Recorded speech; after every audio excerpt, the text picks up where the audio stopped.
Hello everybody, this is Gregory with How I Lost Over 100 Pounds and I've kept it off for 30 plus years, where there should be no hesitance in your weight loss and in your weight maintenance. Today we're going to talk about the BMI and whether or not you should heed it or eschew it. Now before we begin, if you need help with weight loss, especially from the psychological point of view, contact me through the Clarity FM link found here in the episode notes. Also check out my website, Naturopathic Earth, which has tons of recipes and articles.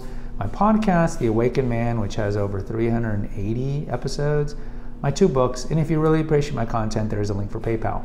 All right, I don't think I need to define the BMI, the body mass index, for you guys.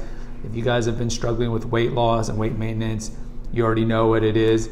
Essentially, it's a formula where you put in your height, in your weight, and it tells you if you're underweight, normal, or overweight. I am 6'2".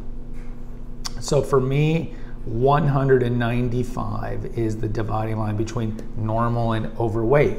And we've used the term overweight before. So 65% of Americans are deemed overweight, 40% are obese. So the way I like to explain to people is overweight is, let's say, about 20 pounds above where the BMI tells you should be, and then obese is going to be more than 20 pounds. Now, should we look at the BMI as something accurate? Yes and no. Clearly, if you're, let's say you're 6'2" and you're 240, I don't think you need the BMI to tell you that you're overweight. So the BMI can be useful in that regard.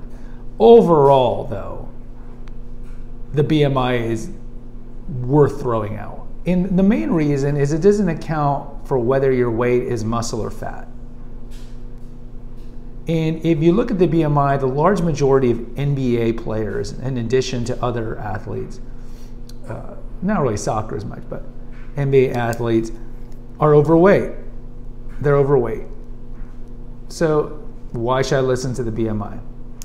Also, I mean, there is the phenomenon of being unhealthy skinny or unhealthy normal weight, and of being a little overweight and being healthy. A good example of this are like alcoholics, right? They drink to kingdom come, and a lot of them are regular weighted or even emaciated. Would we say that they're healthy? No. I mean, they have cirrhosis and a higher rate of getting cancer and heart problems and so forth. So I don't think we consider them to be healthy.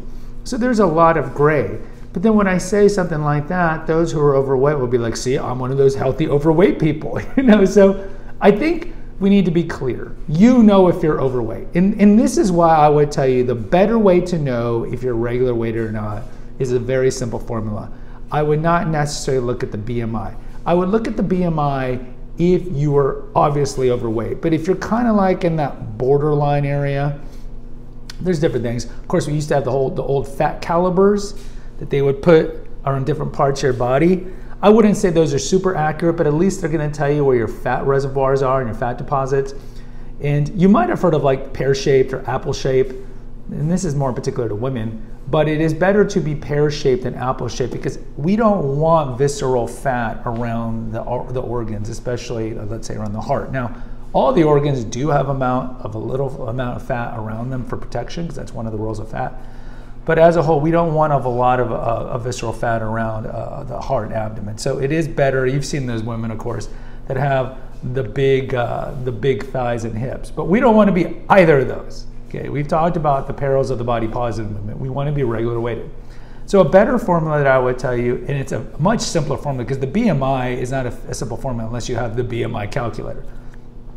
This is a better formula. And it's not perfect, but it's better. Get your height in inches. Divide it in 2. Your waist should be lower than that number. So in short, I'm 6'2". That's 74 inches. Divide that in 2. 74 divided by 2. 37, right? My mental math. 37. My waist should be under 37 inches, which it is. That's a better accurate indicator. Okay? So if you're 5'6", say you're a woman, at 66 inches, divide that in half, you should be 33. Now, it's not a perfect indicator because what your waist is not necessarily a perfect indicator if you're overweight. But I would tell you that it's a better indicator than the BMI. So in closing,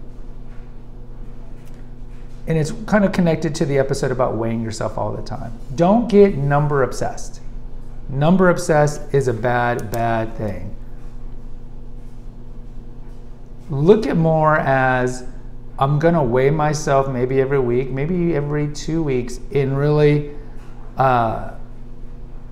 look at how the clothes fits and how I look. And I think that's a better indicator than the other way, because the other way you could oscillate toward a lot of dysfunction of weigh myself 3 times a day. And don't tell me you don't know people who do this, at least weigh themselves twice a day, in the morning and the night.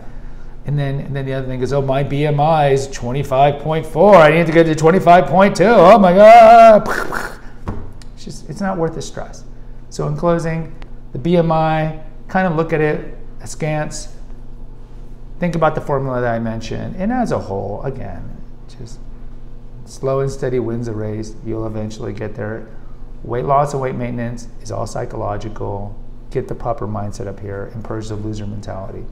Guys, post in the comments. I'd like to hear from you what you think about the BMI. Hit the notification, subscribe, and share button. Until next time, take care, God bless, and pray.